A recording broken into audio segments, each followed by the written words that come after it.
ተመልካቾቻችን ዛሬ ስንቀርጽ ውለን ቦታም ሄደን ነበረ ወደዛ ወደ ወጆ አካባቢ። አሁን ደግሞ እየተመለስኩ ነው።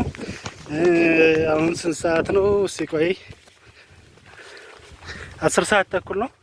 ሞተር ደውዬ ያለው ይሄን ሁሉ በረሃ አቋርጠን እንሄድና ያው ሌላ የሚሸኘኝ ሰው ስለተገኘ ዛሬ ያንኛው የቅድሙ ልጅ አምሮ ይባላል። አምሮ ስለደከመው ሌላ ሰው ነው እጄ እየመጣ ያለ እና ተመልካቾቻችን ስለነበረን ስለተከታተላችሁን ነገር ሁሉ አመሰግናለሁ። መልካም ቆይታ። ያው ዛሬ ትንሽ ድካም ስላለ እና ስለነበረን ቆይታ አመሰግናለሁ። ወደፊት መምጣት ለምትፈልጉ ተመልካቾቻችን አሁን ያለንበት ይች ትንሿ ወንዝ አረቂ ወንዝ ትባላለች። ያው ጠዋት ላይ ስንሄድ ኩልል ያለች ውሃ ነች ብለናችሁ ነበር። አሁንም ኩልል ያለች ውሃ ነች። አረቂ ወንዝ ትባላለች። ተመልካቾቻችን መተን እዚህ ደርሰናል። አሁን የረፍት ጊዜ ነው። ከነገራችን ላይ ስንሄድ ቁልቁለት ስለሆነ እና ደግሞ ጠዋትም ስለነበረ በፍጥነት ነው የደረስን። ቶሎ ነው እዛ የደረስን። አሁን ዛሬ ደግሞ አሁን ስንመለስ አንደኛ ፀሐይ ነው። ሲቀጥል ደግሞ ወደ አለሰብኩት ቦታም ቅድም ሄደን ነበረ ወደ ወጆ አካባቢ ወደሚባለው ጸበል ማለት ነው።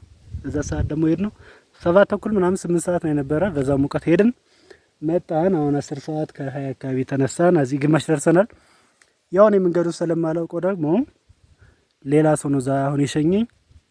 ይኸው ስም ማን ነው? ቻሊ አምላኩ ይባላል። እሱ ነው የሸኘኝ እዚህ ድረስ። እዚህ በኋላ እንኳን እሱም ይበቃዋል፣ ደክሟል። ግማሹን እኔ እሄዳለሁ፣ እሱም ደግሞ ገና ወደዛ ስለሚመለስ ይሄድ ማለት ነው። አሁን እኔ በቃ እዛ አካባቢ ከሚታየው አካባቢ አሁን ወደዛ ነው የምንሄድ። ትንሽ ወደዚህ ውስጥ ገባ እንላለን። እዛ ወጥቶ ደግሞ መሄድ ነው።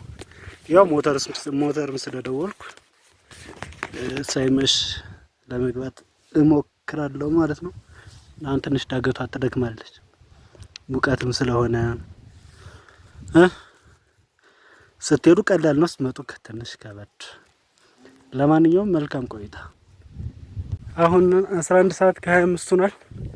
ዳገቱን በሙሉ ጨርሼ ሜዳው ላይ እገኛለሁ። ትንሽ ደክሞኛል መሰለህ። ትንሽ ድካም አለ። ደግሞ ብቻን ሲሆን መንገድ እንደዚህ ነው እንደሚከብደው። ልጁና እዛ ግማሽ ያስመለስኩትና ይከብዳል። አይገርም። ለማንኛውም አሁን የቀረኝ ሜዳ ነው። በቃ ደርሰናል። ያው ለፍት የምታዩት እዚህ ጋር እዛ ከዛ ድረስ ነው የሚሄደው። እዚህ በላይ እንኳን ደርሰናል። ሁሉንም ዳገቶች ስለጨረስን የብሩክ ቲቪ ተከታታዮች አሁን ሁሉንም ዳገቱን ምናምን ጨርሼ እዚህ ሜዳው ላይ ደርሻለሁ። ሞተሩ ቦታ ላይ ያው እንግዲህ ሞተሩ እዚህ አለ። ልጁ የት እንደሄደ አላውቅም። እስከሚመጣ ድረስ እንጠብቃለን። እስካሁን ድረስ ስለነበረን ቆይታ እናመሰግናለን። ስለተከታተላችሁኝ አመሰግናለሁ። መልካም ቆይታ። በሌላ ፕሮግራም እንገናኛለን። ሰላሙ ነው።